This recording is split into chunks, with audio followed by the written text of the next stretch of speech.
be determined by March 31st of 2021, and then it defers it till 2022 and future years. There's no targets in place. There's no plan in place in their own departmental plans. They haven't said anything in here of fixing actual goals for dealing with the problem. They are literally kicking it down the road. They're waiting for future years to take care of this. There's talk publicly, but the actual plans for the civil service and what they're supposed to be doing, there's nothing there. And after question period, I'll fill you in, Madam Speaker, on the rest. Thank you. The honourable member will have 3 minutes and 45 seconds to complete his statement. Statements by members. Déclaration des députés. The honourable member for Hastings, Lennox and Addington. Madam Speaker, Canadians know that I have fought hard for them in Parliament over the past several months when other parties have failed to do so.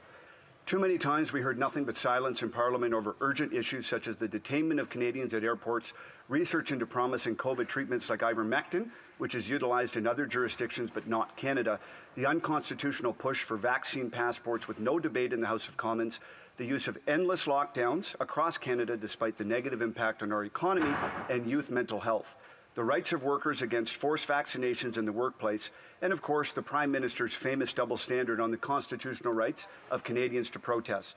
I have always stood up for Canadians on these issues, just like today when I hosted a panel of Canadian doctors and professors who are now facing extreme censorship across our nation due to their whistleblowing on Canada's handling of COVID-19.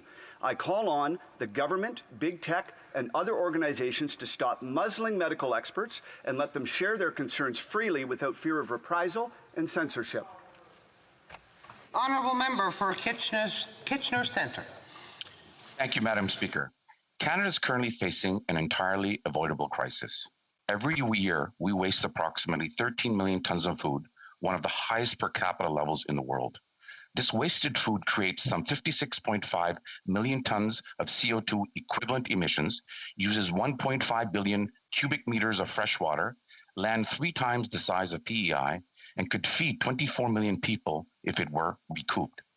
This massive waste is only made worse by the fact that 4 million Canadians still struggle to access healthy food.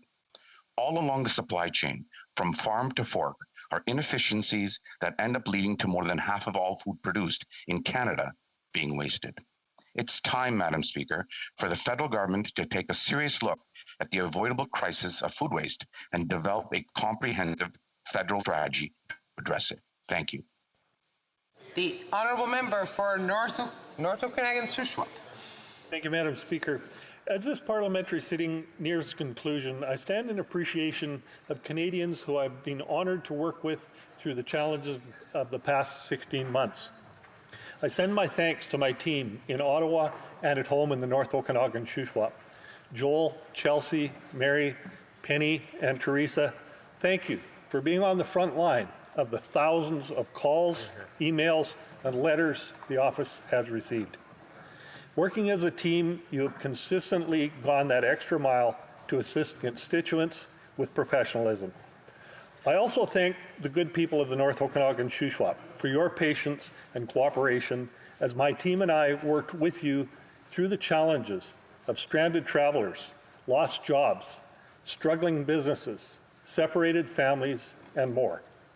As we move into the summer months and beyond, my staff and I will be there and continue to be available to you, the people. To everyone, I wish a safe, healthy, and happy summer.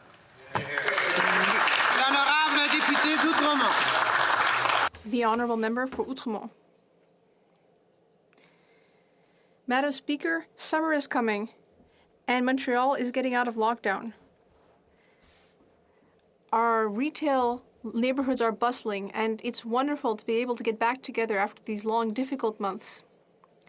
When we think about summer in Montreal, well, we have to think about all the festivals. There's the Mural Festival, the World Musicians Festival, Fringe, Nuit d'Afrique, the Jazz Festival, and many others. Montreal will be celebrating this summer.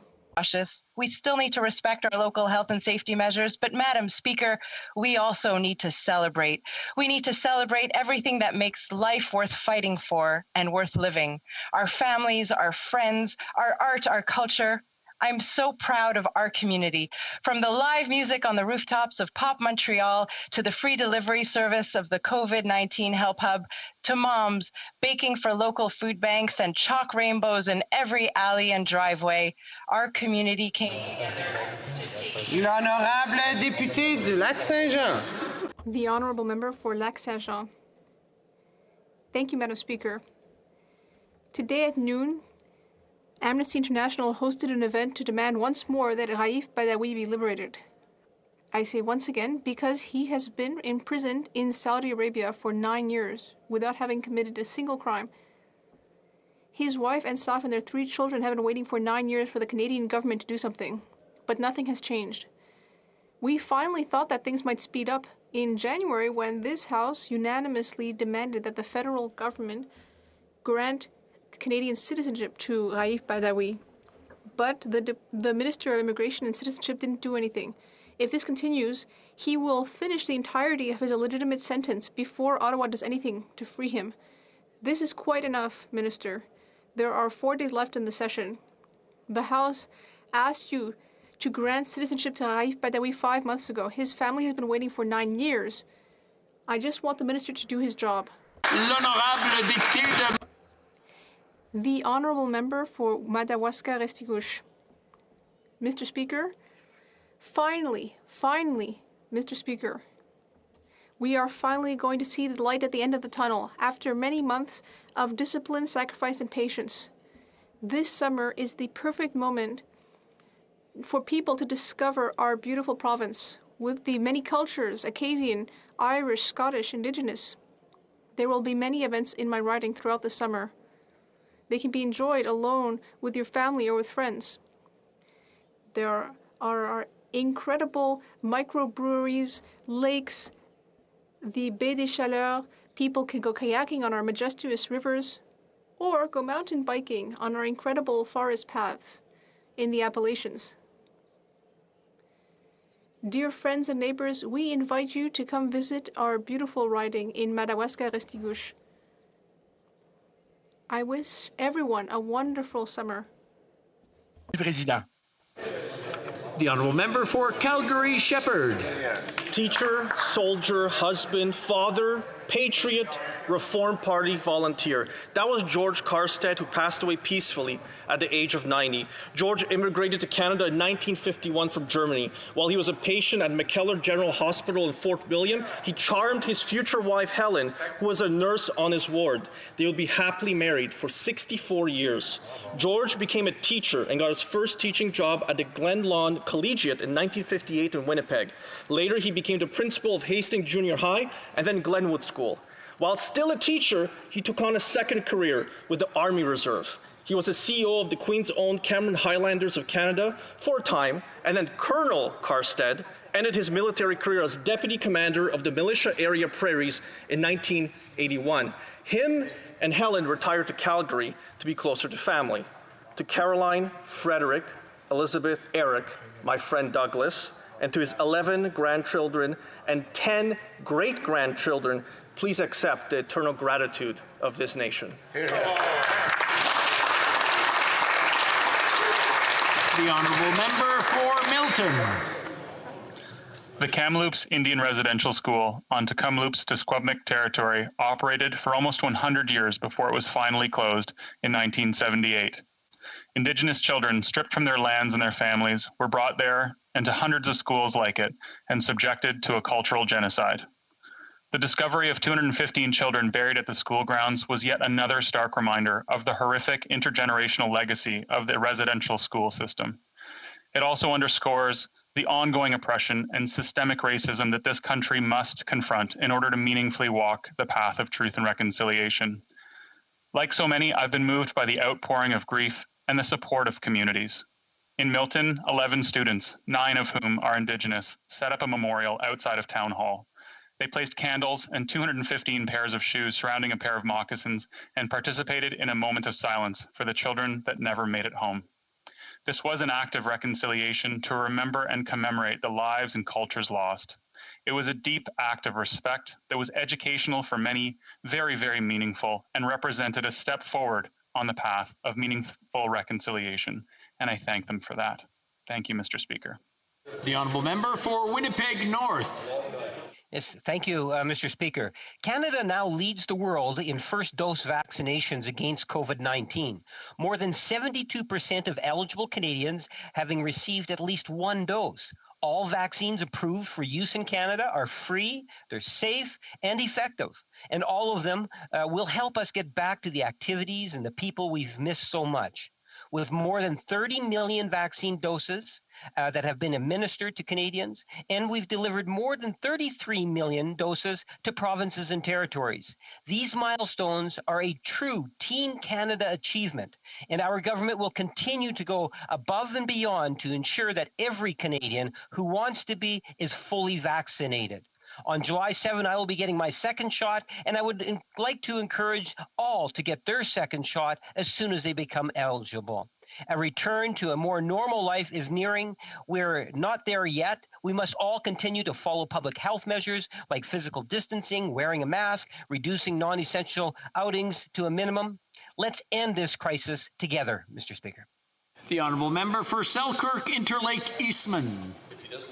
Mr. Speaker, I want to thank the small business owners in my riding and across the country who have been working so hard to stay afloat throughout this pandemic. Our communities are better and stronger places to live because of their tenacity and commitment to weathering the storm. That said, on behalf of Manitoba businesses, I want to express their disappointment and frustration on how this Liberal government continues to handle the COVID-19 pandemic. Many businesses, especially in the catering, hospitality, travel, and tourism sectors, remain shuttered because of this Liberal government. Just today, one of my constituents said, "All I ask of the government is to quit making us beg to open." Mr. Speaker, they made the sacrifices and took on mountains of debt to get through this crisis. But the Liberal government's slow reaction to the COVID-19 pandemic, lack of forward planning, and late rollout of vaccines and rapid testing is directly responsible for the delayed reopening of our economy and the ongoing suffering of small business. Canadians deserve a government with a plan to secure their futures. Unfortunately, these Liberal ministers have repeatedly ignored their phone calls and emails. Canadians deserve better. The Honourable Member for Nickel Belt. Mr. Speaker, this year marks Peru's 200th anniversary of independence.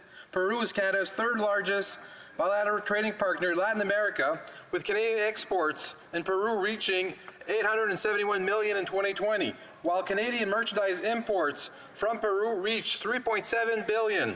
In December 2020, the Peruvian-Canadian Institute was launched in partnership with Dr. Kevin McCormick, president of Huntington University, and myself. It fosters friendship between countries, brings together leaders to collaborate on important topics like education, politics, trade, culture, environmental sustainability, and gender equality. I encourage all members of this House to join Parlamerica's international activities to strengthen our strong ties with Caribbean and Latin American countries like Peru. I would like to congratulate the people of Peru on the important historical milestone. Merci, Monsieur le Président.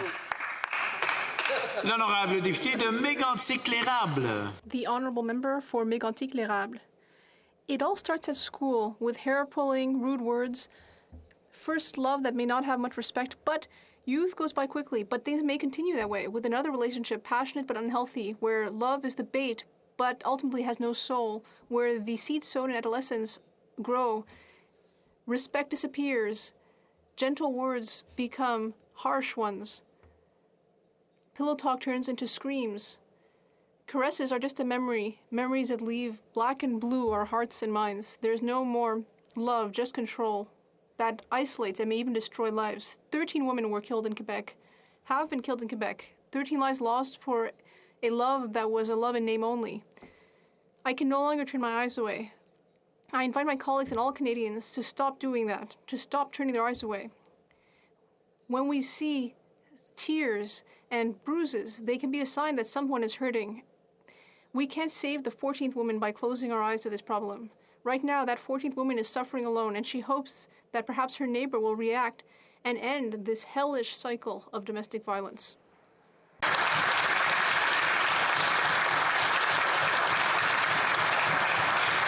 Honourable Member for York Simcoe. Mr. Speaker, ordinary Canadians are being left behind by this Liberal government. Inflation is out of control. Prices are skyrocketing, wages are down, unemployment is rising, and businesses are closing. Canadians look at their country and no longer see it as a place where they can build something for the future. That's on the Liberals. They've turned Canada into a country where it has become impossible to succeed. Inequality is rampant, but opportunity is nowhere to be found. Young families can't afford to buy a home. People are losing their jobs. And taxation, red tape, and restrictions are stifling and shuttering businesses across the country. Success is no longer determined by hard work. It's something only well-connected Liberals and the wealthy can achieve. Canadians need hope. They need assurance that there's a future in it for them.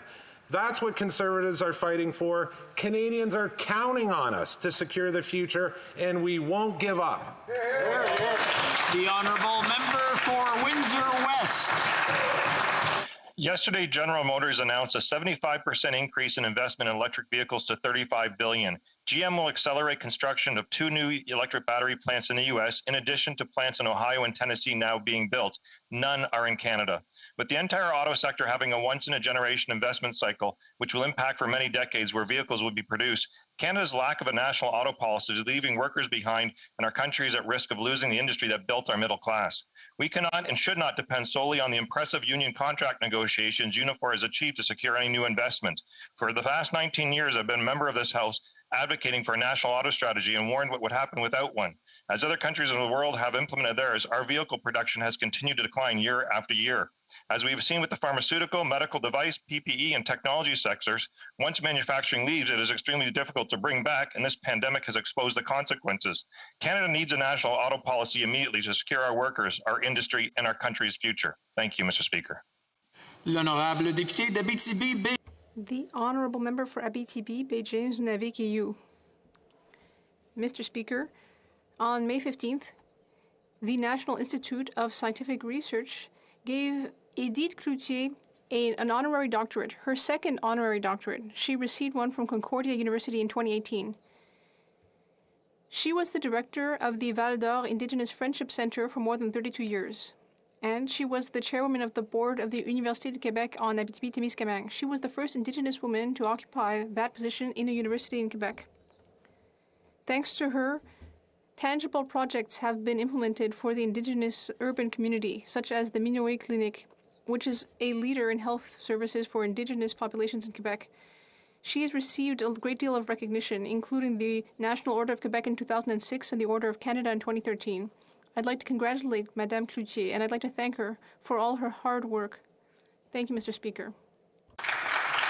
The honourable member for Battleford's Lloydminster. Mr. Speaker, Canadians cannot afford more of the same from the Prime Minister and his Liberal government.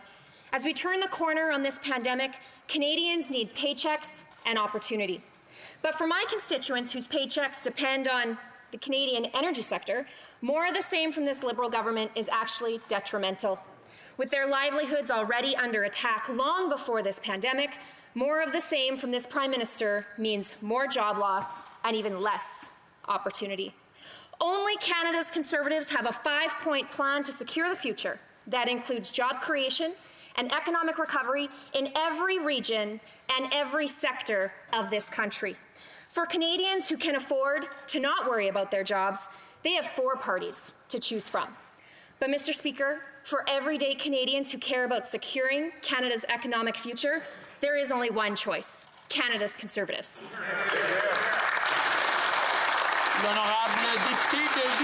The honourable member for Vimy.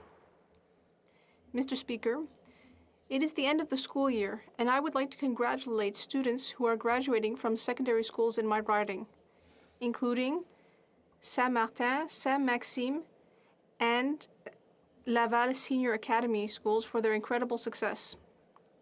Getting a diploma is quite an exploit, and in this House, we recognize the unique challenges that students have faced and the sacrifices that students have made to get there today. As you are celebrating this important step in your life, and as you think about the future, I would encourage you to continue to show curiosity, compassion, commitment, and daring. Don't be afraid to overcome obstacles. Don't be afraid to break glass ceilings, and to work for a future which will be fair and sustainable for everyone. I wish you all the best as you start this incredible journey, and I hope you will all have a happy and safe summer. Thank you, Mr. Speaker. Oral questions. Question orale. The Honourable Leader of the Opposition. Monsieur le Président, Mr. Speaker, let's remember the list. Falsifying his service record, laying off Mark Norman, buying used fighter jets, cutting health care benefits for soldiers, and covering up sexual misconduct allegations in the Canadian Armed Forces after a complaint from a woman in uniform 3 years ago. Will the minister finally resign? The Honourable Minister. Mr. Speaker, I want to start with what is the most important thing for me and the government. No woman should be harassed, sexually harassed in the workplace. No woman serving in the Canadian Armed Forces should be sexually harassed while she serves her country. We need to change the toxic culture within the Canadian Armed Forces, and we will do so. The Honourable Leader of the Opposition. So the Prime Minister won't fire the Defence Minister. The Defence Minister won't do the honourable thing and resign. The military has no respect for their minister, and the hardworking people of Vancouver South have lost confidence in him. Canadians cannot afford more of the same of this minister's corruption. Therefore, I urge all my Liberal colleagues, vote in favour of censoring this minister for his conduct and join Conservatives in sending a clear message to the women who serve their country that we're demanding better and we're demanding a change at the top. The Honourable Minister. Mr. Speaker, I want to start with what is most important to me and to our government, and that is that no woman should be sexually harassed in Canada, and that is particularly true when it comes to Canada's brave women in uniform. To those women, I would like to say directly, there is clearly a toxic culture in our armed forces, and that must change. And I do want to say our government has full confidence in our Minister of National Defence. Mr. Speaker, the Deputy Prime Minister, if she's concerned, should realize the toxic culture starts with the Prime Minister, this Minister, and the Chief of Staff. For 3 years, everyone in the Privy Council office and the Prime Minister's office knew of these allegations. The Deputy Prime Minister has an office in that same building. My question to her, if she's sincere in ending this toxic culture she just talked about, after 3 years of failing this woman who came forward, how possibly can the women in the Canadian Armed Forces have any faith in this minister to do his job after he failed them so badly for 3 years? The Honourable Minister. Mr. Speaker, our Minister of Defence is an inspirational trailblazer, and we are proud to have him on our team. I'd like to share with this House and with Canadians some examples of the minister's work that I saw firsthand as Minister of Foreign Affairs. He defended Canada's national interest during the Trump administration in the face of charges that our steel and aluminum tariffs posed a national security threat.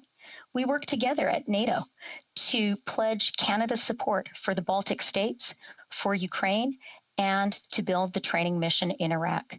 Mr. Speaker, this is the track record of our Minister of Defence. The Honourable Leader of the Opposition. Monsieur le Président, je suis très déçu.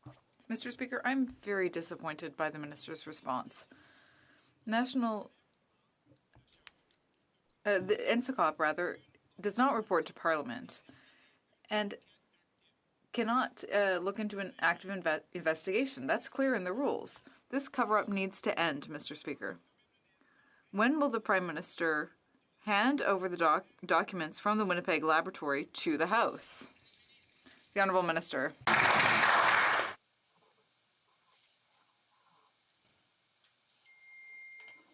Monsieur le Président.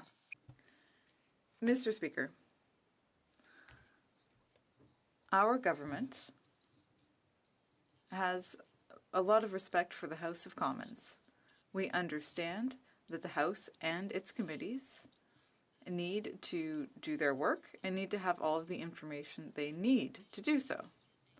And I want to reassure the Leader of the Opposition that for our government, national security is a priority. Honourable Leader of the Opposition. Mr. Speaker, the Deputy Prime Minister is wrong. The National Security and Intelligence Committee is not allowed by law to review active investigations. The committee is now being used as a political tool by the Prime Minister to cover up the Winnipeg Lab incident. Conservatives will never be complicit in the Liberal corruption, and we will bring accountability back to Ottawa. That's why today I'm informing the government that Conservative members of the National Intelligence and Security Committee will be withdrawing their participation effective immediately. The Honourable Minister. Well, Mr. Speaker, on this side of the House, the Liberal government will never play games with Canadians' national security. We will continue to operate in a way that protects the privacy and security concerns of Canadians, and that's why the Public Health Agency of Canada has provided fully unredacted documents to the committee. I'm sad to hear that the Conservatives will not participate in such an important process. L'honorable député de... The Honourable Member for Manicouagan. Mr. Speaker, yesterday the House of Commons recognized that Quebec is a nation and that French is its only common and official language. So, logically, the House of Commons also voted in favour of applying the Charter of the French language to businesses under federal jurisdiction. Indeed, Quebec's demand to control its own linguistic policy is consistent with its unique reality as a French-speaking nation. Yesterday, the House of Commons also supported the application of Bill 101. So why does the Liberal Party continue to oppose it? It's alone in this. The Honourable Minister. Thank you, Mr. Speaker. Of course, we want to continue working with all Quebecers and Francophones in the country, and we want to help them promote and protect French in this country. Why? Because it is a minority language, and it needs our attention and care. That's why we've tabled this new historic bill on the official languages. We will be protecting the wonderful French language further and ensuring that linguistic minorities are protected. The Honourable Member for Manicouagan. Mr. Speaker, let's remember that yesterday, while the House was almost unanimous in agreeing that Quebec can define itself as a French-speaking nation, 10 Liberal members abstained from the vote.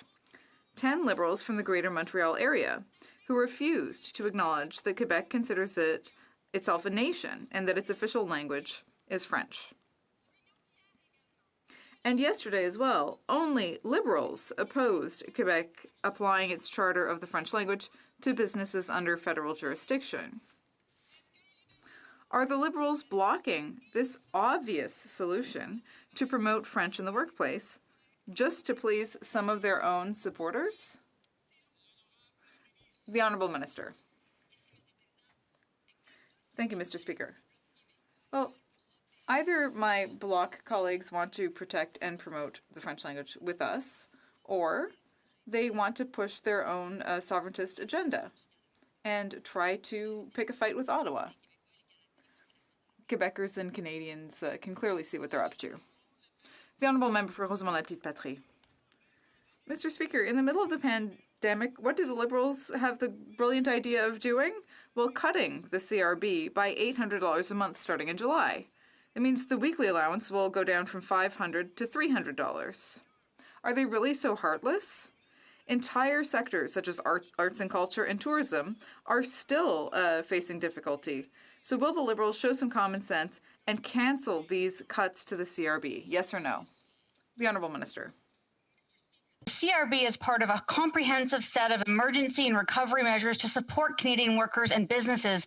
Through the CRB, if opposition parties support C30, Canadians could have access to up to 50 weeks of benefits. Canadians could also have access to more flexible EI benefits. Businesses could continue to have access to the wage subsidies, and we could help Canadians re-enter the labour market by creating 500,000 new training and work opportunities and launching the Canada Recovery Hiring Program.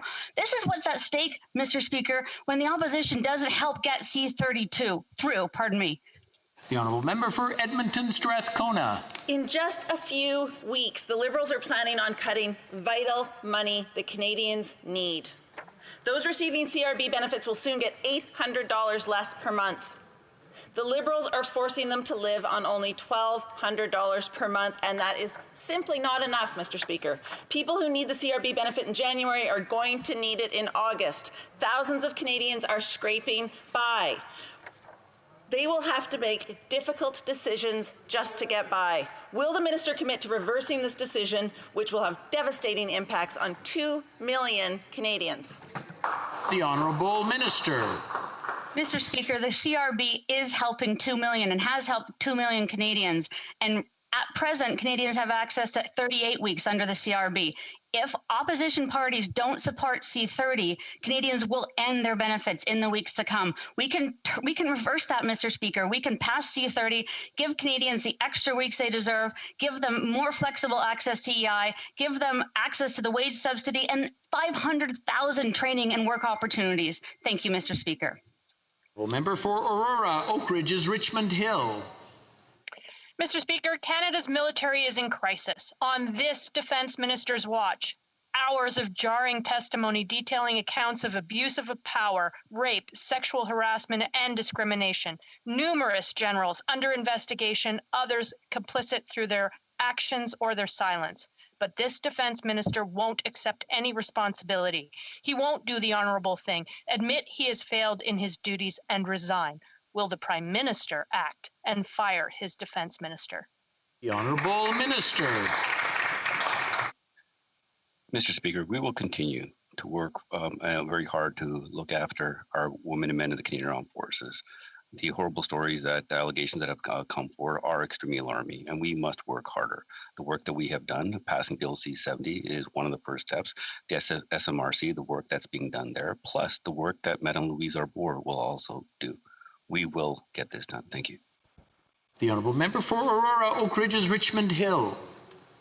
Mr. Speaker, this defense minister has consistently misrepresented the facts, refused to answer questions, failed to implement important changes to improve the military's culture, and turned a blind eye to serious allegations of misconduct.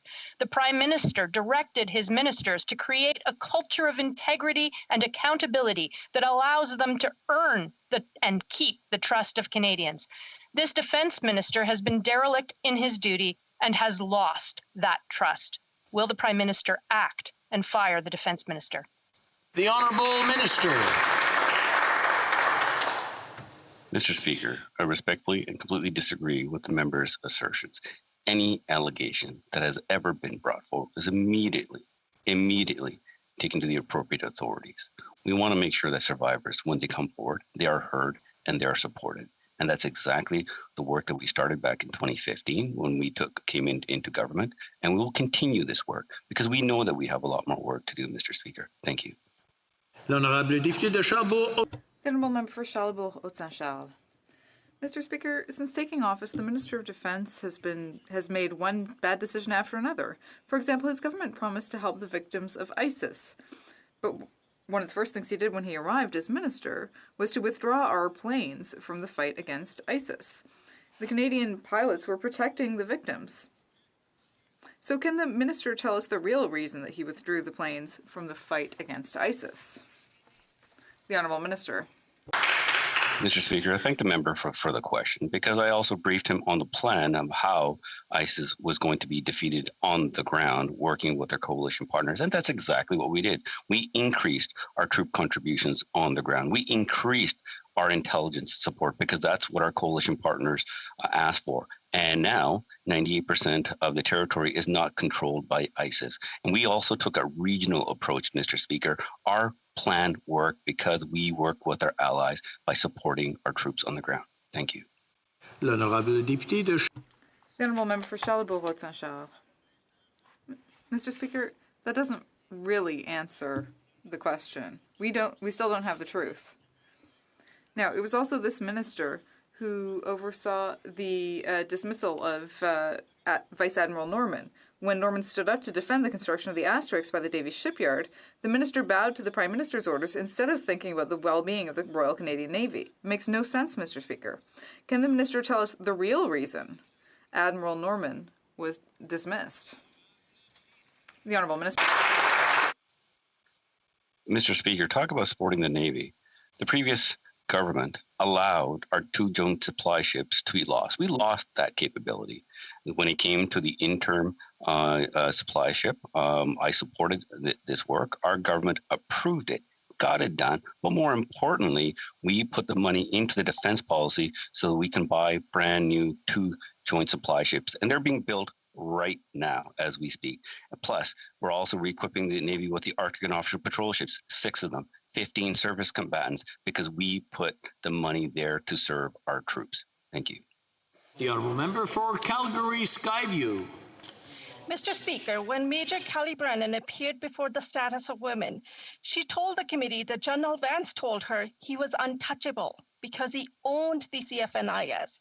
Now it is revealed that while under investigation, he went golfing with Vice Admiral Baines and Lieutenant General Mike Rouleau, who himself held oversight authority for the military police.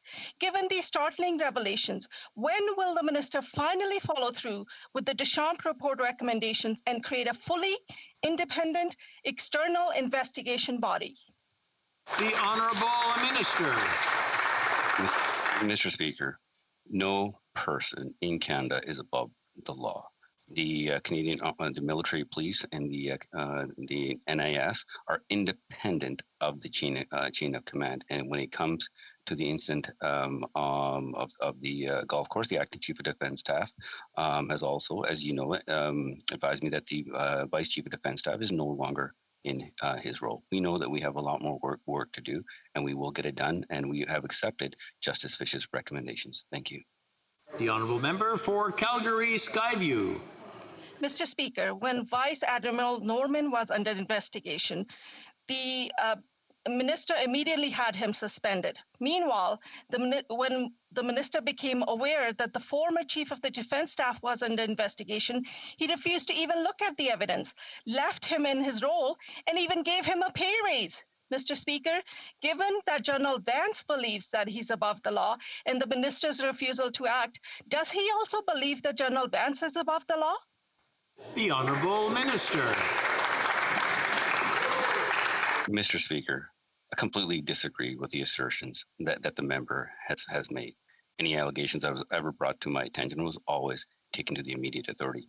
No politician should ever get involved in an investigation. No politician should start an investigation, especially under Canadian Armed Forces members, like the previous government used to do. Thank you. The Honourable Member for Saint-Jean. Mr. Speaker, the Minister of Official Languages keeps telling us that the Charter of the French Language and her bill, C-32, do the same thing. She says that anyone would have the same rights under C-32 as under the Charter of the French Language. But when Minister Jolin Barrette says that the Quebec law should apply to everyone, the federal minister bristles.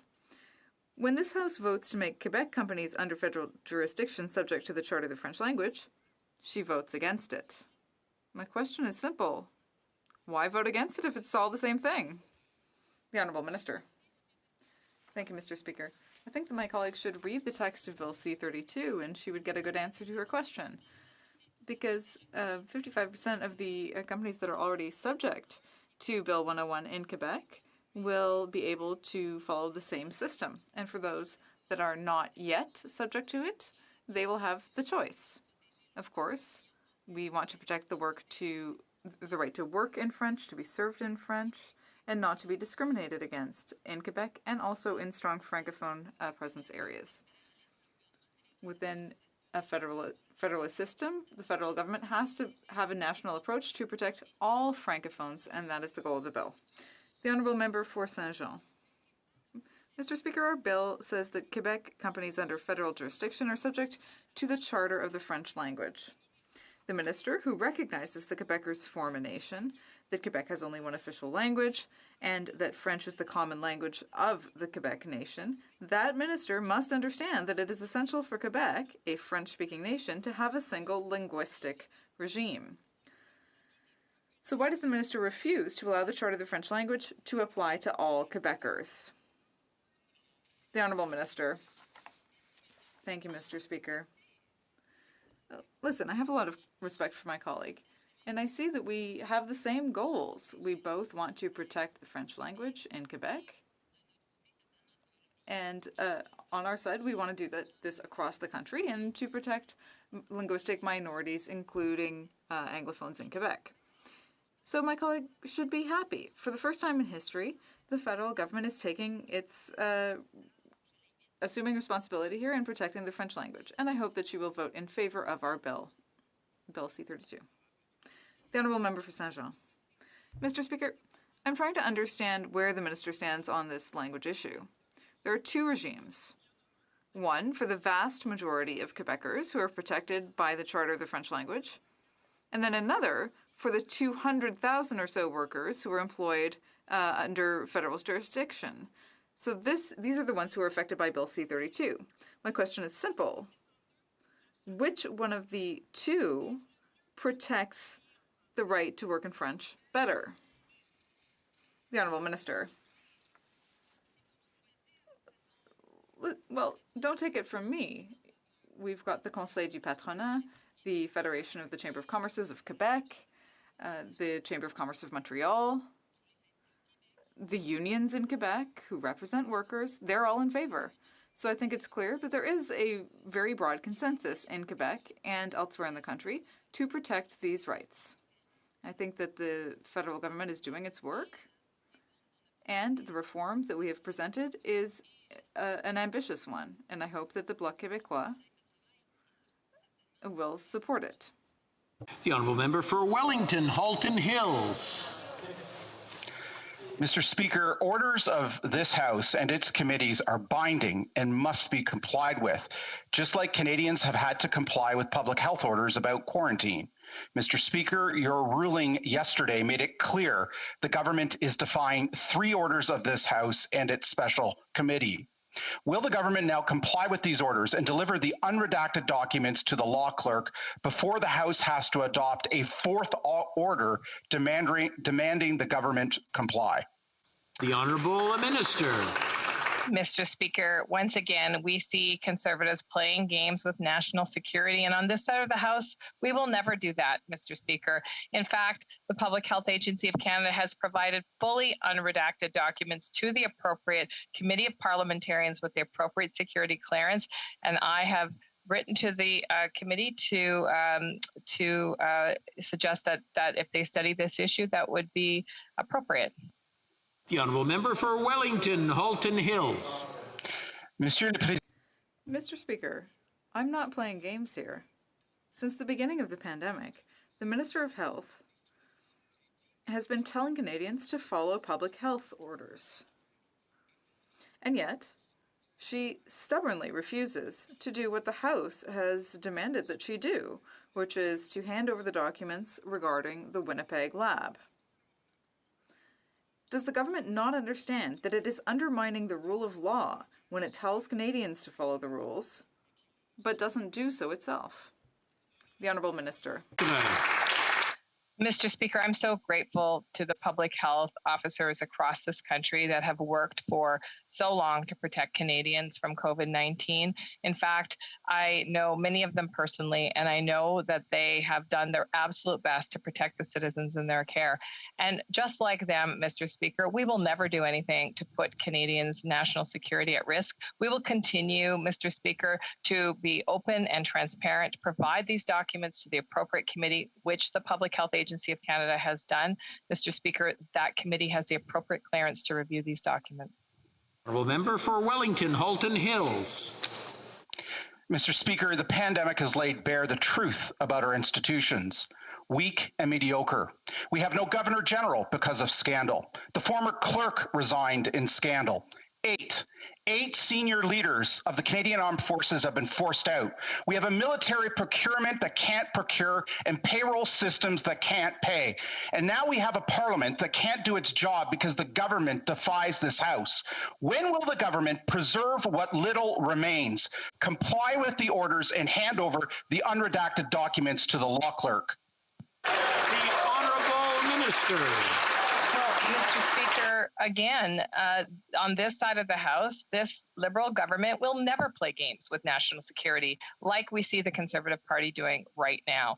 The member opposite knows that there is a committee of parliamentarians that has the appropriate level of security clearance to review these documents. Those documents have been provided to that committee, fully unredacted, Mr. Speaker, and I have written to the committee myself asking them to consider reviewing the issue. The honourable member for London Fanshawe. Mr. Speaker, over the past few months, the scandal surrounding former General Vance and the Canadian Armed Forces has been a constant reminder of the lack of action and leadership from the Liberals to address the toxic culture within the military. Women and all service people deserve better than empty apologies and promises to do better from the Minister and the Prime Minister. They deserve more than to be pushed away and dismissed as someone else's problem. They deserve action. Will this Minister and this government please stop with the platitudes and finally implement the Deschamps report? The Honourable Minister.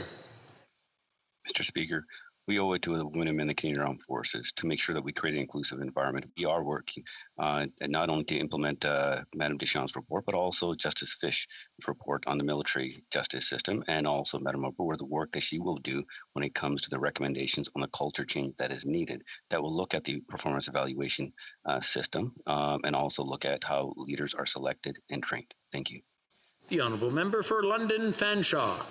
What the Liberals fail to understand is that they are failing women in the Canadian Armed Forces. For 6 years now, they have protected the men who are exhibiting this toxic behavior, who have failed to act to stop it, and who have chosen to take in a round of golf instead. This government has the responsibility and the power to act. When will this government take responsibility and do something? Calling for another study report won't stop this toxic culture that continues to harm women in the military. The Honourable Minister. Mr. Speaker, I completely agree with the member opposite when it comes to that we need to do more. We have started some from 2015, making the changes that have been necessary, but we know that they have not gone far enough, and we're willing to do more. We're willing to take in any further recommendations. On the recommendations that's going to be provided by Justice Fish that we have accepted, the work that Madame Deschamps brought on, highlighting the problem that's facing the Canadian Armed Forces, but also the work that Madame Arbour will be doing. We will be taking action and continue on the work for passing Bill C-77 and also making sure that we continue to create an inclusive environment for all in the Canadian Armed Forces. Thank you. The honourable member for Northwest Territories. Mr. Speaker, a person's name is fundamental to who they are. Indigenous names are endowed with deep cultural meaning and speak to Indigenous people's presence on the land since time immemorial. Yet the impact of colonialism means that many Indigenous people's names have not been recognized. Can the Minister of Immigration, Refugees and Citizenship please update the House on the progress the government has made in responding to Truth and Reconciliation Commission's call to action number 17 to enable residential school survivors and their families to reclaim and use their Indigenous names on all government documents? The Honourable Minister. I thank my colleague for the question. Supporting First Nations, Inuit, and Métis peoples in reclaiming and using their Indigenous names is an integral part of the shared journey of reconciliation.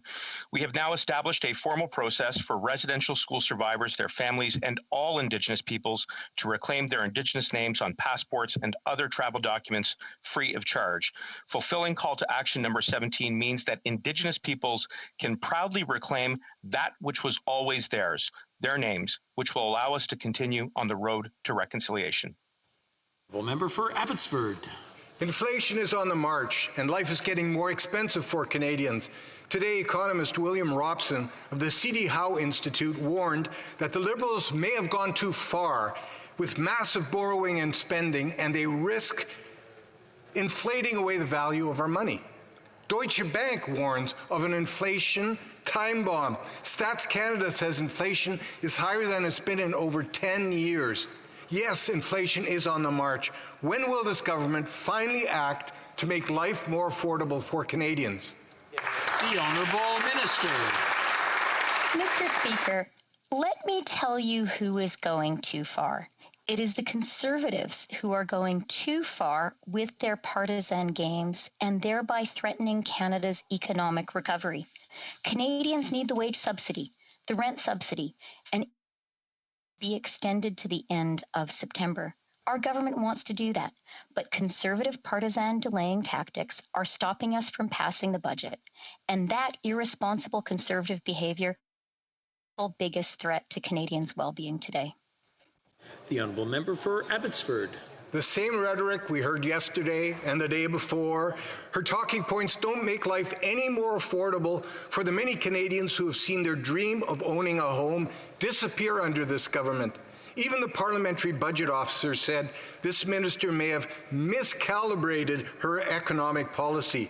Meanwhile, the price of everything is going up: food, clothing, rent, gasoline. Yet this minister and her plutocrat Liberals refuse to listen. Why is she hell-bent on hurting struggling Canadians? The Honourable Minister. Mr. Speaker, yet again, it is the Conservatives who, for reasons I cannot understand, seem hell-bent on hurting hard-working Canadians. They are hurting Canadians by depriving them of the income and business supports they so urgently need. They are hurting Canadians by depriving the provinces and territories of $5 billion to support the vaccination campaign and our healthcare systems that are working so hard to protect us. It's time for the Conservatives to stop posturing and to support the budget so that we can support Canadians. L'honorable député. The honourable member for Mégantic-L'Érable. Mr. Speaker, the minister should know that the real threat to Canadians is inflation. Canada has hit a 10-year high of 3.6%. The Minister of Finance seems completely unaware of the state of Canadian families' finances. Everything's more expensive: gas, food, homes, furniture. And the government is doing nothing about it because they know full well that inflation means more money in their coffers and less in the pockets of Canadians. Why doesn't the Prime Minister bring his Finance Minister into line and tell her to come up with a credible plan to create jobs and boost the economy? The Honourable Minister. Mr. Speaker, let me say what the biggest threat to the economic recovery of Canada is today. It's the partisan games the Conservatives are playing. Their tactics are preventing us from passing the budget, and that irresponsible behavior is threatening the well-being of all Canadians. The honourable member for Mégantic-L'Érable. Mr. Speaker, I call on the Prime Minister. What is it that the Prime Minister doesn't get when I say everything is more expensive? This government spending is out of control. We're talking about $1 trillion+ deficit now. The deficit is a debt that Canada has to pay back. And it's this generation of Canadians and the next and the one after that who are going to have to pay it back. If nothing's done, Canadians will have to pay more tax on more products that are more expensive. Is it starting to dawn on the Prime Minister that Canadians are going to pay dearly for his fiscal recklessness? The Honourable Minister. Mr. Speaker, we understand, and I understand full well, that the Conservatives' tactics pose a serious threat.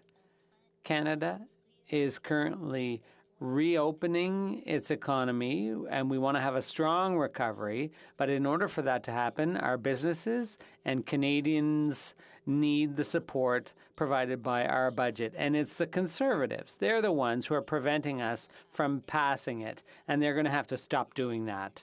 The honourable member for La Pointe de l'Île. Mr. Speaker, when asked yesterday if it was her contention that her bill C-32 would protect French better than Quebec's Bill 101, the minister said, "We have a consistent position across the country, and that's how you strengthen federalism." Well, bully for federalism, but it's French in Quebec that her bill is supposed to strengthen. Does she realize she's hardly going to strengthen French in Quebec with a consistent position that ignores the fact that French is the only official language in Quebec? The Honourable Minister. Mr. Speaker, look, I'd like to remind my colleague that he's in the House of Commons, which is the legislature of the federal parliament. And as a result, It's important for us to take care of Quebec and Francophones and Anglophones and French as the official language of Quebec, but we also need to protect Francophones who live outside Quebec and that we create opportunities for Anglophones to learn French. That's the way we can have a country that works. But if my colleague doesn't agree with that, the Honourable Member for La Pointe de l'Île. Mr. Speaker, the Minister fails to explain how having two different language regimes in Quebec would protect French better than just having the Charter of the French language apply across the board. She's essentially giving businesses a choice between Bill 101, i.e. French, or the official languages approach. Both languages. What's worse, she's telling all businesses that have already chosen to promote French that it's okay to slack off and retreat to her bilingualism policy. How can she claim that French is being protected better that way? The Honourable Minister. Look, I'd like to reassure my colleague. Once he's read our bill, he will realize that our provisions have the same impact in terms of protecting French for consumers, the right to be served, for workers, the right to work, the right to be free from discrimination if you're a Francophone in federally regulated businesses. But I'm also very sensitive to issues about red tape and administrative burdens and so on. As minister responsible for middle-class prosperity, I'm aware of that. And so that's why we want to ensure that businesses, that things are done effectively and efficiently. Seniors who collected CERB and submitted a statement of estimated income with their GIS applications have been left in limbo. These seniors have been told by Service Canada that their applications are on hold and cannot be processed because they are awaiting direction. Without GIS, many seniors will find themselves in serious financial hardship, and some seniors stand to lose other benefits tied to the program. What is worse is that there is no indication that a decision is even forthcoming. Mr. Speaker, how long will this Liberal government leave seniors in limbo? The Honourable Minister. Mr. Speaker, we are keenly aware of how important GIS benefits are for seniors. And because of our temporary extension, over 200,000 seniors continue to receive their GIS and allowance benefits, even though they did not submit their 2019 income information. We know GIS recipients need to file their 2019 tax information as soon as possible. We have sent seniors letters and made calls reminding them to do this. We did reach out. We did outreach activities such as engaging groups that serve seniors using social media to raise awareness. We will be there for seniors because we know how important their benefits are. Thank you. The Honourable Member for Calgary, Forest Lawn. According to Statistics Canada, nearly half of COVID-19 deaths were immigrants at the start of this pandemic. This government botched the vaccine rollout and new Canadians lost their lives. These people came to this country for a new beginning, yet this government's repeated failed response has cost people their lives and livelihoods. Vaccination rates are still low in immigrant communities, leaving the most vulnerable in our society at risk. Why has this government failed our hardworking immigrant and new Canadian communities so bad? The Honourable Minister. Mr. Speaker, first let me say that my heart goes out to everyone who has struggled with COVID-19 or lost someone to this disease. And the member is absolutely right. We all must do better to protect people from infection of COVID-19. And that's why we've been there for provinces and territories, Mr. Speaker. Let's just talk about vaccination for a minute. Over 34 million vaccines sent to the provinces and territories. As of June 17th, over 30 million doses have been administered across Canada. 65.6% of Canadians have received their first dose, and more is on the way, Mr. Speaker. We've also been there to help provinces and territories administer vaccines for immigrants and newcomers and other populations, and we will continue to work together to get the job done. The Honourable Member for Red Deer Lacombe. Mr. Speaker, provinces have been setting out measurable goals and benchmarks for when they are lifting public health measures. This gives businesses the ability to plan for reopenings. Groups like the Canadian Chamber of Commerce and the Travel Industry Association of Canada are urging the government for a federal plan. Yet when it comes to this Liberal government's restrictions, there is only uncertainty. What benchmarks are the Liberals using to determine when to safely open the border with the United States to everyone, and how long until we reach that point? The Honourable Minister. Mr. Speaker, on the contrary, we've been transparent with Canadians that our first and most important job is to protect their health and to prevent against the importation of the virus. As I have just mentioned to the member's colleague, over 34 million vaccines have been shipped to the provinces and territories to date. 65.6% of Canadians have received one dose. Canada is the first in the G7, the G20, the OECD for population have received at least one dose, and we're administering second doses now, Mr. Speaker. That's great news for everyone because we are better protected and we can see our lives coming back. L'honorable député de Bourassa. The honourable member for Bourassa. Mr. Speaker, this week the government introduced Bill C-32, its modernization of the Official Languages Act. The bill takes historic steps to protect and promote French all across Canada, including in Quebec. Could the Minister for Official Languages tell the House how Bill C-32 will help us achieve substantive equality between our two official languages? The Honourable Minister. Thank you, Mr. Speaker, and I'd like to thank my colleague for his excellent question and for all his leadership on the committee, the Official Languages Committee. Our bill protects and promotes French in all facets of Canadian life, from our institutions to our culture, from our public service to our international relations. Bill C-32 guarantees Francophones the right to work and be served in French, whether they live in Quebec or elsewhere in the country with a strong Francophone presence. I hope all parties will join us in passing C-32 swiftly. Member for Pitt Meadows, Maple Ridge. Monsieur le Président, cette semaine... Mr. Speaker, this week the government introduced the modernization of the Official Languages Act. I'm a bit concerned about the timing. This would be a slap in the face for all those who've been waiting a long time for this bill if the government actually intends to dissolve Parliament before it can be passed. Only the Liberals have that power. Can the Prime Minister promise that Parliament will come back in the fall to study this bill? The Honourable Minister. I'd like to thank my colleague for his excellent question. And he knows full well that this is a minority government, so any legislation requires opposition support.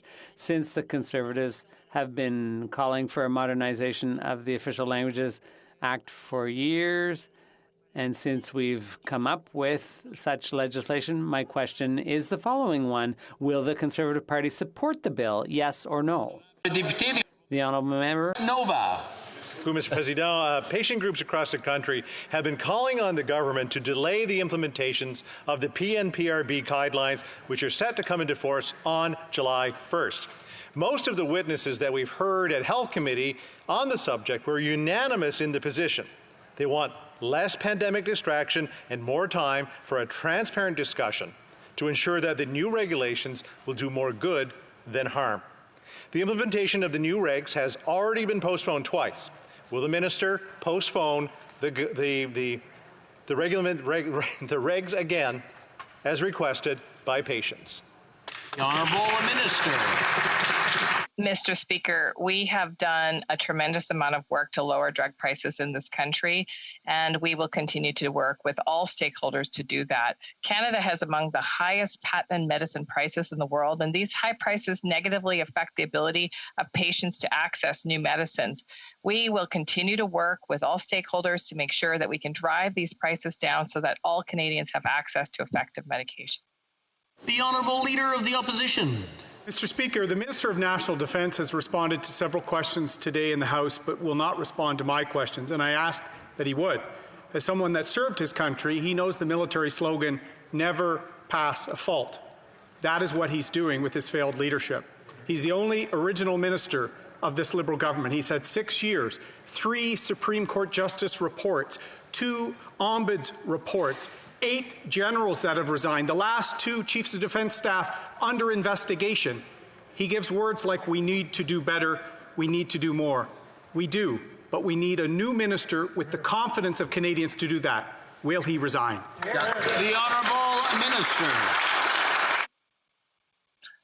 Mr. Speaker, speaking of not passing a fault, maybe the member should ask himself the question, what action did he take when General Vance was appointed when under an investigation? Will not take lessons from the member opposite when it comes to service of this country. I also serve my country, and I take it very seriously looking after our people. That's why we increased our budget for the military. Put people number one. And why I say we need to do more, Mr. Speaker, because I also feel the pain of our members, and I will do my darnest and best always for the sake of the Canadian Armed Forces until we get an environment that's inclusive and not the politics that the member opposite continually plays. Thank you. The Honourable Member for Fleetwood, Port Kells. Thank you, Mr. Speaker. During the pandemic, we've seen how important our digital capacity is in order to respond to the urgent needs of Canadians. Our government rose to the occasion and ensured that they received the benefits and the programs they needed in a timely fashion. We do know, though, that there's more work to be done. So can the Minister of Digital Government update this House with her plans to continue the important work in providing critical digital delivery of services to Canadians? The Honourable Minister. Mr. Speaker, I'd like to thank the member for Fleetwood Port Kells for his question and his hard work. Our digital response to COVID showed we're capable of moving very quickly to bring critical programs and services to Canadians when and how they need them. And my newly released digital government strategy is about modernizing how we build and manage IT, improve the service experience of Canadians, collaborate using secure tools and data, and change how we work to better meet the digital expectations of Canadians. It's about government services that are secure, reliable, and easily accessed, including from any device. Honourable Member for Skeena Bulkley Valley. Mr. Speaker, we've just learned the U.S. Department of Transport is fining Air Canada $25 million for failing to promptly refund passengers. By comparison, this little Liberal government did nothing for over a year, while Air Canada sat on billions of Canadians' hard-earned dollars. The minister repeatedly defended the airlines. Then, over a year after the pandemic began, this government turned around and loaned Air Canada the money to finally pay back passengers. The U.S. stands up for its citizens. This Liberal government stands up for corporations. Why is that? The Honourable Minister. Mr. Speaker, our government stands up for our citizens and passengers. We understand that the pandemic has been hard on everyone. This is why we made significant progress in securing refunds for Canadians. Mr. Speaker, my colleague knows about the deal that we've signed with Air Canada and Air Transat, and we are working on signing other deals with other airlines to ensure that passengers receive the refund they deserve. We are committed for Canadian passengers, Mr. Speaker. The Honourable Member for Brampton Centre. Thank you, Mr. Speaker. In my last SO31 on May 31st, 2021, I talked about excessive use of power regarding systemic racism and discrimination, intercommunity, institutional, and in the government too. What steps this government and the leaderships will be taking to eliminate these concerns of misuse of power, of not for the self-interest and for the best interest of the Canadians at large?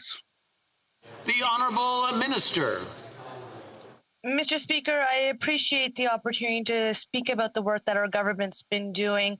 Since taking office in 2015, we set out to create a Canada's anti-racism strategy. It was created by Canadians, informed by lived realities and experiences for Canadians. We have continued to look at our appointments process. The Prime Minister has acknowledged that systemic racism exists. It is going to take all of us to dismantle these institutions, and I appreciate the member showing his support because racism is real and we have a lot more work to do. Our government has made commitments through programs, and I look forward to working through the Anti-Racism Secretariat to ensure that we have a more consciously inclusive Canada. Thank you, Mr. Speaker. I'm afraid that's all the time we have for today. For question period, we have a point of order. The Honourable Member for Outremont. Oui, merci beaucoup. Thank you, Mr. Speaker. Earlier, during the statements by members, There was a technical problem, I believe, because I was speaking, and I wonder if I could have unanimous consent from this House to repeat my statement. Do we have unanimous consent? I believe yes. Please go ahead. Thank you, Mr. Speaker. Summer has finally arrived.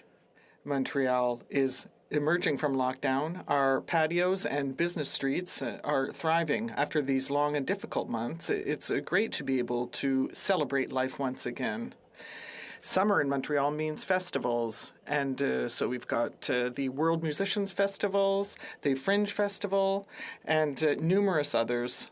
So Montreal is going to be indeed celebrating this summer. We need to respect our health and safety measures, but Mr. Speaker, we also need to celebrate. We need to celebrate everything that makes life worth living. Our families, our friends, our art, our culture. I'm so proud of our community. From the live music from the rooftops of Pop Montreal to the free delivery service of COVID-19 Help Hub, to moms baking for local food banks and chalk rainbows in every alley and driveway, our community came together to take care of each other. Let us celebrate that. We've earned it. Very good. Est-ce que c'est tout? Il y a plus d'appels. Is that all? No more points of order? So, colleagues, in July, Mr. André Gagnon, Deputy Clerk for Procedure in the House of Commons, will celebrate 30 years of service in the House. André does not need any introduction. He has been in the office for some 23 years now and has served 24 different speakers. After having been in all services of the procedure, he was the clear choice for being named Deputy Speaker in 2014. An ability to distill and explain complex procedural and administrative questions has made him a trusted source for good advice to members from all parties. And trust me, after the last couple of days, he's been a real source of a source for me. This chamber will continue to benefit from André's counsel thanks to the often quoted third edition of the House of Commons Procedure and Practice, which he co-edited with former acting clerk Marc Bosque. À titre de vice-président de l'Assemblée, as a Deputy Secretary of the Francophone Parliament since 2006. He has also contributed to the thriving and strengthening of Francophone parliamentary institutions. He will be leaving in a few days for a well-deserved retirement.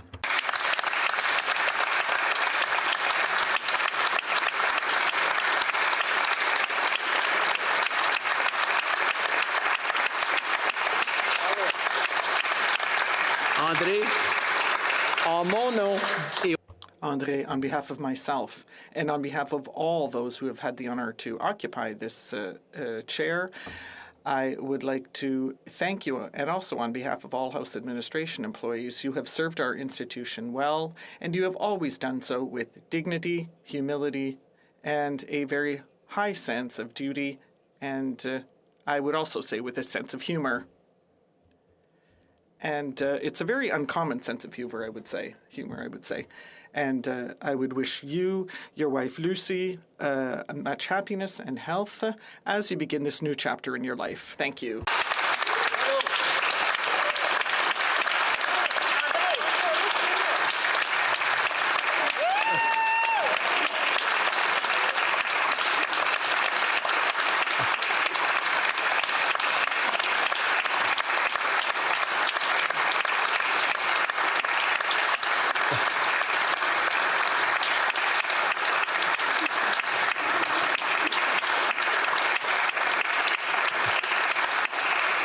Ils n'ont pas le droit d'applaudir dans les tribunes. They're not allowed to applaud in the gallery, so I'll wait till you tell me what to do later. Merci beaucoup, Monsieur le Président. Thank you very much, Mr. Speaker. if you would allow, I would like to join you in commending Mr. André Gagnon for his service into this House. Andre has a vast knowledge. He has wonderful professionalism and dedication. He's been truly invaluable. I know, as you do, that numerous speakers have relied on his wise advice and guidance. I think he's done his very best to, you might say, to serve speakers from themselves, but usually successfully.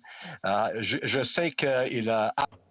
I know that he certainly is eager to spend time with his wife Lucy and his family, and perhaps to cycle as much as he can. So I wish him the best in his future life, in this next stage in his career, and my best wishes. Thank you, Mr. Speaker. The Honourable Member for Regina Capel. Thank you very much, Mr. Speaker. And I, too, would like to pay tribute to a wonderful man who I was fortunate to get to know during my time in your role as Speaker. And I don't need to tell you that serving as Speaker is an extremely challenging role. But thanks to a strong support team of clerks, like Deputy Clerk André Gagnon, Speakers are able to continue the tradition of safeguarding the rights and privileges of the House, and members continue to be served by the highest degree of professionals. And as Deputy Clerk, André Gagnon has played a leadership role. If you've been around here long enough, then you likely know his big, bright smile, his quick jokes, and his kindness. André is serious, smart, understanding, and a strong leader. He is admired by his staff and highly respected by his colleagues. And he also pulled some of the best pranks this chamber has ever seen. His work ethic and dedication to this chamber are second to none, and I know we will all miss his wisdom around here. The whole House administration team during my time, from Clerk Emerita Audrey O'Brien, former Clerk Mark Bosk, to Eric Jantz, Bev Isle, Colette Lebrec-Riel, and of course the man of the moment, André Gagnon, were a procedural dream team. I cannot thank you guys enough. The years we spent sitting around the table in 220 North Centre Block will be forever ingrained as some of the best of my career. We debated and edited, re-edited, rewrote, redebated, re-edited, more rulings than I can count. But there's no other team I would have rather done it with. André was there. He was there to support this House, his team, and all members of Parliament. In the aftermath of the October 22nd shooting, André was there with a steady hand. It was difficult. Things were changing quickly, but he was such an incredible force to help the chamber get through that, always putting the interest of the institutions first. In the changeover to our temporary home in West Block, the House administration had an enormous task. Much of it we might never know, but again, André was there all along. And of course, Mr. Speaker, as you know firsthand, as Deputy Clerk, André helped lead the House of Commons administration during the pandemic. And I would like to commend André Gagnon and his entire team for the role they played in ensuring that this House, this institution that is so vital to our democracy, was able to function with all the challenges that the pandemic posed. André, we'll miss your smile, your personality, your wisdom, and your experience in this chamber. We're sorry to see you go, but I'm sure I speak for everyone who ever worked with you that we're so grateful for your service, and we wish you all the very best in your post-parliamentary career.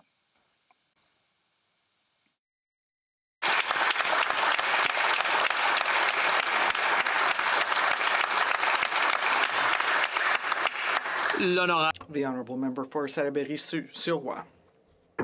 Mr. Speaker, it is with a heavy heart today that I join all of you and my colleagues of the Bloc Québécois in commending the excellent work done by the Deputy Clerk of Procedure, André Gagnon.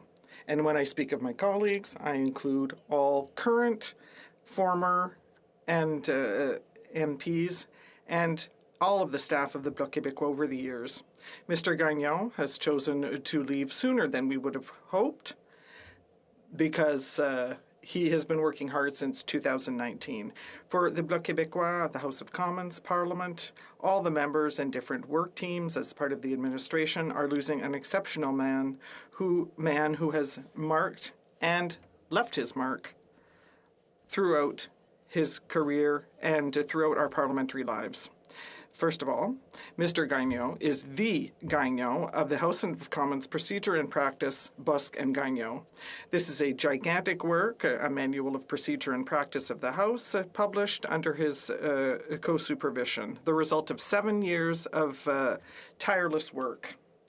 And throughout his career, which began in 1998, he has seen many exceptional things. He was a close collaborator of the first female clerk in the history of the House of Commons, Ms. Audrey O'Brien. And he was also a close collaborator of the youngest member to be elected Speaker. The member for Regina Capel was only 32 years old when he was appointed. He experienced and supported the arrival of a number of members of parties that were not recognized in the House. The Green Party in 2011 and the bloc members between 2011 and 2019. He has seen majority governments and minority governments, and in all of these situations, he has always worked with a great deal of skill and taking up the challenges of the pressures exerted by different parties with a great deal of skill. He is appreciated by all political parties for a number of reasons. The first is that he has an absolute understanding of the political issues that parliamentarians must deal with. We feel understood. He understands us.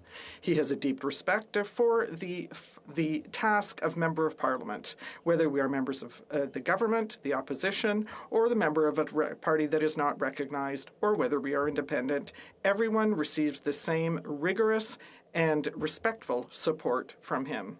He is generous in his explanations, his teachings, because he wants the members to understand this House's procedure, and he knows how to share his passion. And in fact, I would like to point out the contribution of Mr. Gagnon in maximizing the visibility of the French language in parliamentary procedure. Since 2006, he has been vice president of the Association of Francophone Secretary Generals in Parliaments. He is renowned for being someone who brings people together and shows positive leadership. We have a great deal of affection for him within the Bloc Québécois, and we admire him deeply.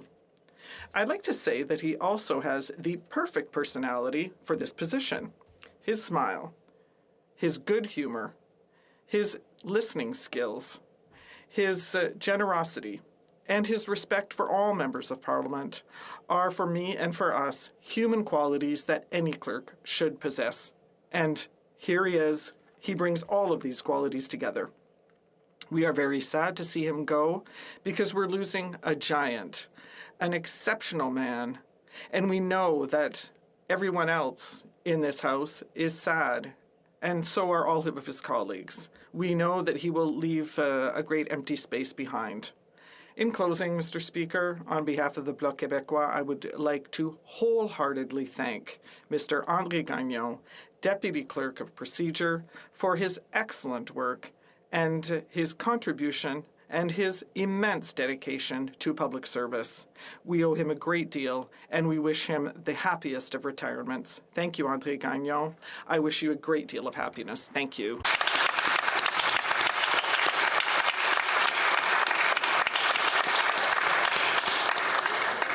The Honourable Member for Elmwood Transcona. Thank you very much, Mr. Speaker. It's a pleasure to rise on behalf of the NDP caucus to pay tribute to André Gagnon. And while I haven't had the privilege of working as closely with him as some of the other members who have just spoken, I do know one former member and a former deputy speaker, another Blakey, who has had the opportunity to work closely with him and sends his regards to Monsieur Gagnon on his retirement. La Chambre perd un des grands greffiers qu'a connu. The House is losing one of the great clerks of this institution, a clerk who is beyond the ordinary. Deputy Clerk Procedure since 2014, André Gagnon has left his mark in the House of Commons. Everyone will agree that his work ethic and his respect for the institution are exemplary. And among New Democrats, a number of qualifiers have been used to describe him, including professional, courteous, neutral, and skilled. He has a great sense of humor, even in the weirdest situations where he inversed voting results on October 21st, 2020. Monsieur le Président, André a une solide connaissance. André has a solid understanding of procedure. He studied it so much and analyzed it. That's why his hair does not seem to be going gray with age. Quite the contrary. They're getting darker with time. He has excellent general knowledge. He knows the classics in music from Zobit Fugain, including contemporary music. André knows is somebody who is irreplaceable. Others will follow in his footsteps with passion for procedure and with the same work ethic, I'm sure. I'm sure that his successors will show the same respect for parliamentarians and the institution of the House. But losing him is a great loss for the House. André, you're part of the team of great clerks that the House of Commons has known. Thank you for your professionalism. Thank you for your wise advice. Thank you for your sense of humor. Thank you for everything, and I hope you enjoy everything. Caucus, thank you very much for sharing your knowledge and wisdom throughout the years.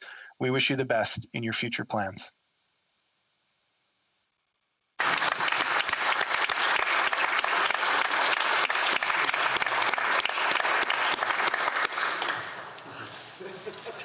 Orders of the day. Orders of the day.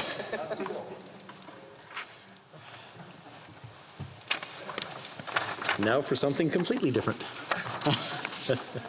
It being 3:25 p.m., pursuant to order made on Monday, January 25th, 2021, the House will now proceed to the taking of deferred recorded division on the question of privilege in the name of Monsieur Deltel. Call in the members.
La question est la suivante. The question is the following one. Monsieur Deltel, appuyé par Monsieur...